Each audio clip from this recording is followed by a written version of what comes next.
Mieri Hiranishi is a Japanese woman who, in her own words, draws autobiographical and fictional butch lesbians. Stories of an androgynous woman in often failed pursuit of an androgynous girlfriend. From the webtoon description of her comic, Mieri is an unfeminine otaku that's only interested in androgynous women with short hair. The problem is, they never like her back! These are the autobiographical train wrecks of a single woman who loves women, trying to make hot butch women notice her. Will she die single? Or find the hot, androgynous girlfriend of her dreams?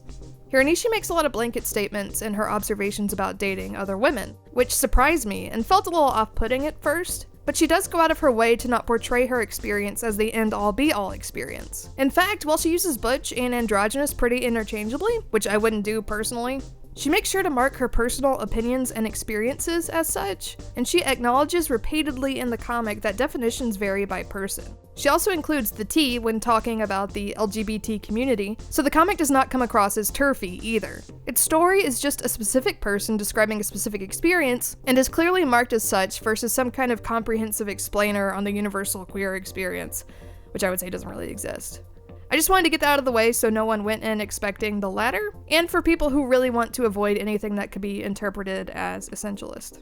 I really love this comic though. The Girl That Can't Get a Girlfriend is super funny and endearing. It's deeply self-deprecating without ever being self-pitying or depressing. So it's a light and entertaining read that's relatable thematically, dealing with subjects that in a different comic could be heavier or more upsetting. Romantic frustrations, feeling inadequate, struggling with whether or not it's worth you changing yourself, specifically your gender expression, to be better liked, and so on. So far it's also very PG, with stronger profanity censored, and it focuses on the social and romantic aspects of dating rather than anything explicitly sexual. So it would definitely be something I'd recommend for people with certain content sensitivities and for younger readers in like middle school, which I can't say for a lot of what I review or read myself. Even though it's such a specific experience, and I wouldn't say it should be extrapolated out to stand in for any kind of universal lesbian experience, for me as someone who is not a lesbian, I find it really interesting and at times informative of a lifestyle I'm not super familiar with. Hiranishi being Japanese also impacts her dating life in ways I as a white person don't have to deal with, and while it's not a focus of the comic so far, it has come up,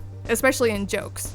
Hiranishi draws herself very simply and draws women she's attracted to in an almost over-the-top shoujo manga style to emphasize her own self-consciousness compared to her infatuation with these women. One of my favorite panels has the person she has a crush on drawn as a goddess while she's drawn as a level 1 cockroach. The writing outshines the art for this comic though. Hiranishi uses meme and nerd language and really blunt and brutal self-deprecation for great comedic effect, without ever coming across like a try-hard phone nerd, or speaking in a way that will date the comic, or in a way that's a downer or self-pitying. One thing I really appreciate about The Girl That Can't Get a Girlfriend is often in media, if someone is a romantic loser you're supposed to relate to, it's a down-on-his-luck cis straight guy. And women with romantic problems outside of like idealized fantasy romantic comedies are portrayed as really pathetic and weird and unattractive. Hiranishi walks the line of brutal self-deprecation beautifully, to where she does all these sad and embarrassing things, but never in a way that evokes disgust, but rather in a way that's relatable and endearing. And she usually circles back to self-love and the deliberate choice to forge your own path and stick to your preferences and beliefs regardless of failing, being made fun of, or having trouble finding a partner,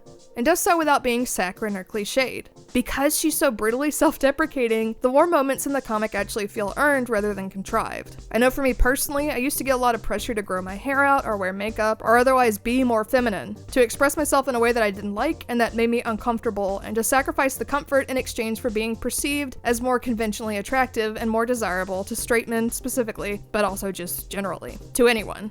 And I'm glad I never did it, because I know I would have just ended up resentful about it and would have hated it, similar to how certain people I knew in high school suddenly and mysteriously giving me a lot more attention after I lost weight in college just made me feel weird and upset rather than flattered. It isn't a nice or rewarding feeling to know that someone's interest in you is superficial, and superficial interest or interest in me based on me portraying myself in ways I don't really feel comfortable portraying myself are two things I do not try to cultivate or feel good about when I do cultivate them. I won't spoil it, but there's a whole plot thread in the comic about Hiranishi going through similar, as far as struggling with preferring an androgynous appearance, and I enjoyed it and appreciated it a lot. I haven't had a lot of the same dating or life experiences as she has, but I definitely relate to the struggles of self-expression and weighing the sacrifice of authenticity to be liked or be considered conventionally attractive that she explores in the comic. Hiranishi says in her Patreon comic that she's choosing to self-fund and self-publish through Patreon because most publishing companies aren't interested in what she writes. She says they want to market their comics to straight men, and straight men expect more feminine women in their gay lady comics. So she's very deliberately working on her own to bridge that gap.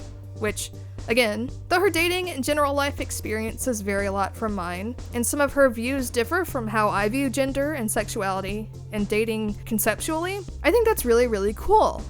I love this comic, and it's super fun to read, and I support Hiranishi on Patreon because I believe that one shortcut to having more sustained, marginalized voices telling their own individual, unique stories is to support them directly. Financially if you're able, or if you're not able, which obviously is totally understandable, just with stuff like retweets and encouraging comments. The comic is really short now. It's only 3 chapters long, so it wouldn't take very long at all to catch up and keep up with her releases. I also assume if Hiranishi made enough on Patreon, she could maybe quit her day job and make more comics. So if you like the comic, check out her Patreon. If you want to read a comic that is still uplifting and sweet, but that is darker and deals much more with mental illness, My Lesbian Experience with Loneliness is another excellent autobiographical comic you should check out. I considered also reviewing it for this video, but I haven't read the related comics that came out after by the same author, and I figured I should do a video on all of that at once instead. So I'll probably review, with all the other stuff that I plan to review, I'll probably add that to the pile. Thank you for watching. I know this is a shorter video, but there isn't a ton to talk about for a webcomic that is just 3 chapters long, and I couldn't find any like interview clips with the author or anything else to add to it. But I really did feel like this was worth talking about and just how brutal and funny it was. And I can't promise I'll always check them out, but I'm always open to recommendations for stuff like this. Like weird, funny, obscure, niche comics or video games or anything like that. I don't even remember how I found this comic. I think it just showed up on my Twitter or something. So if you have something like this or something else that's different that you would like to recommend, feel free to put it in the comments or tweet it at me at Plenty of Alcoves or anything like that. If you enjoyed this video, please consider supporting me on Patreon. I also have a Ko-fi. If you want some information on a queer webcomic that is not light and goofy and PG rated, check out my review for Feast for a King. Thanks!